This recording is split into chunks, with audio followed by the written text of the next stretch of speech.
ओम नमो भगवते वासुदेवाय नमः। वासुदेवाय नमः। वासुदेवाय नमः।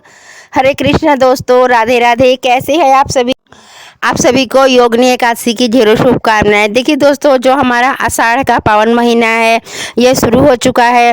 और आषाढ़ महीने के कृष्ण पक्ष, आषाढ़ महीने में जो हमारा कृष्ण पक्ष शुक्ल पक्ष में जो हमारा ये योगिनी एकादशी है, तो ये एकादशी बहुत ही पवित्र और शुभ माना जाता है। ठीक है, देखिए वैसे तो पूरे साल में 12 24 एकादशी होते हैं। ठीक है, लेकिन देखिए हर कोई जो है ना वो 24 एकादशी नहीं कर पाता है। ठीक है, और देखिए साथ में क्या है कि हर एकादशी का अपना अलग अलग महत्व होता है। ठीक है, अलग अलग एकादशी करने का पुण्य फल प्राप्त होता है।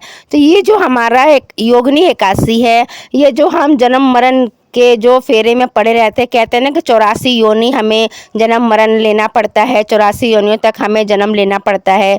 तो ये जो योगिनी एकादशी है, ये जो एकादशी करते हैं तो हमें जो 84 योनि में, जैसे कभी कीड़े वगैरह में या किसी भी योनि में हम जन्म जो लेते हैं, तो हमें जन्म मरण से ये मुक्ति हमें दिलाती है। ठीक है, तो देखिए सभी चाहेंगे कि हमें अगला जन्म ना लेना पड़े या हम जन्म मरण के फेरों से हम मुक्त हो जाए।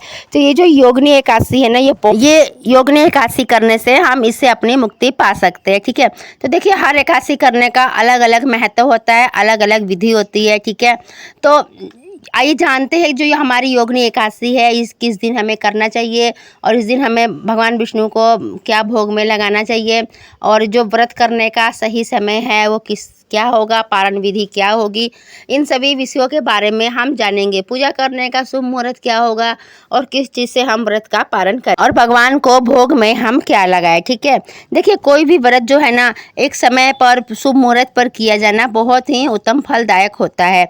ठीक है, तो हमें इस समय की जानकारी रखना बहुत ही ज़्यादा जरूरी होता है कि पूजा करने का शुभ समय क्या होता है। देखिए आषाढ़ कृष्ण एकादशी 2025 में एकादशी तिथि हमारी प्रारंभ हो रही है 21 जून 2025 को। दिन है शनिवार, सुबह 7:21 पर। ठीक है, और यहीं पर देखिए जो हमारी एकादशी तिथि समाप्त हो रही है 22 जून को 2025 को। दिन है रविवार, सुबह 4:25। और देखिए जो एकादशी व्रत है 21 जून को, जो गृहस्थ आश्रम में है वो 21 जून को व्रत रखेंगे, और जो वैष्णव है मतलब कि वो 22 जून को व्रत रखेंगे। दिन है रविवार। तो देखिए जैसा कि आप सभी जानते हैं एकादशी जिस दिन व्रत रखा जाता है उस दिन तुलसी जी के पत्ते को नहीं तोड़ा जाता है। ठीक है, तो आप एक दिन पहले ही तुलसी पत्र तोड़ करके रख सकते हैं। ठीक है, और देखिए जो हमारी द्वादशी तिथि समाप्त हो रही है 22 जून को हो रही है रात्रि 1:24 पर। दिन है रविवार। ठीक है, तो और देखिए जो एकादशी के दिन जो है पीले वस्त्र का ही प्रयोग किया जाता है। इसमें भगवान विष्णु को फल स्वरूप केले का भोग लगाया जाता है। और देखिए जो पारण का शुभ मुहूर्त होगा 21 जून को, जो व्रत रखेंगे वो 22 जून रविवार को पारण करेंगे। ठीक है, और जो 22 जून को व्रत रखने वाले हैं वो 23 जून को व्रत का पारण करेंगे। ये सुबह सूर्य उदय के बाद आप पारण कर सकते हैं। ठीक है, तो और देखिए दोस्तों जो है हमारा आषाढ़ जो कृष्ण एकादशी है 21 और 22 जून दोनों ही दिन है हमारी इस बार की जो एकादशी है योगिनी एकादशी है, ये 21 और 22 दोनों ही दिन है। और देखिए दोस्तों जो रविवार के दिन 22 जून को जो व्रत रखेंगे योगिनी एकादशी का, वो पारण सूर्योदय के बाद में कर सकते हैं। और देखिए जो एकादशी व्रत हम रखते हैं इसमें 3 दिनों का हमें नियमों का पालन करना चाहिए होता है। 3 दिनों का व्रत होता है, ऐसा नहीं है कि हम 3 दिन व्रत रखेंगे। देखिए पहला दिन जो है नहाए खाए का होता है। इस दिन हमें लहसुन प्याज वगैरह नहीं खाना चाहिए। सर धो करके नहा करके शुद्ध और स्वच्छ हो जाना चाहिए।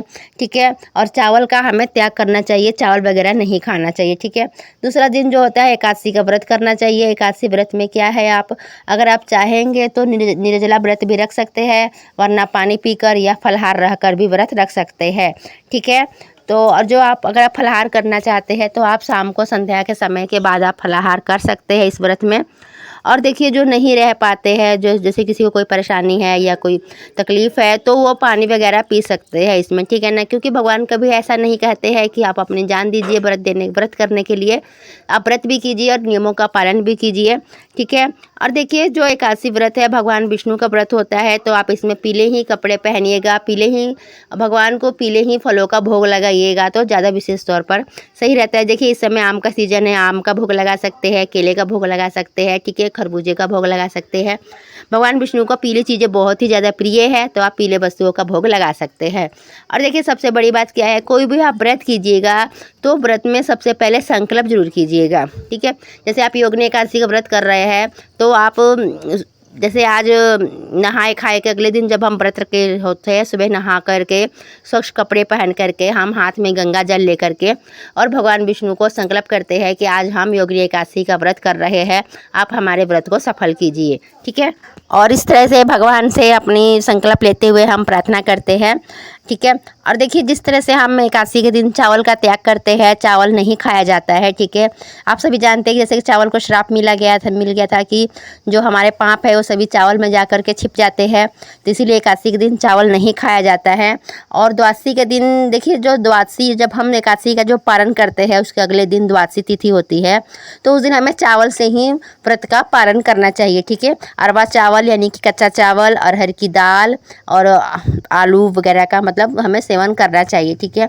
तो ये ज़रूरी होता है कि जो हम द्वादशी का जो पारण करते हैं वो चावल से ही करते हैं, ठीक है। वैसे आप गेहूं की रोटी वगैरह बना करके भी खा सकते हैं, लेकिन एक ही कीजिएगा, या चावल से भोजन कीजिए या गेहूं से भोजन कीजिए, ठीक है। मतलब एक ही चीज़ से हम मतलब कि पारण कर सकते हैं, ठीक है। और देखिए जो हम दाल वगैरह बनाते हैं ना, तो उसमें हम तड़का नहीं लगा सकते हैं, क्योंकि मतलब तेल का तड़का हम नहीं लगा सकते हैं द्वादशी तिथि को पारण के दिन भी।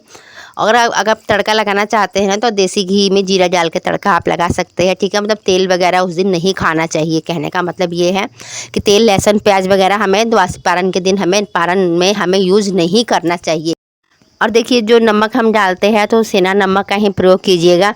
ये तो वैसे बातें सभी माताओं और बहनों को पता होता है, लेकिन फिर भी हम वीडियो में बता देते हैं, कई बार भूल जाते हैं, तो आप इस बात का खास तौर पर ध्यान रखिएगा, ठीक है। और एकादशी से ज़्यादा जो नियम होता है ना वो द्वादशी तिथि का होता है, ठीक है। क्योंकि उस बिस्तर पर हमें नहीं सोना चाहिए जिस बिस्तर पर हम डेली सोते हैं, ठीक है।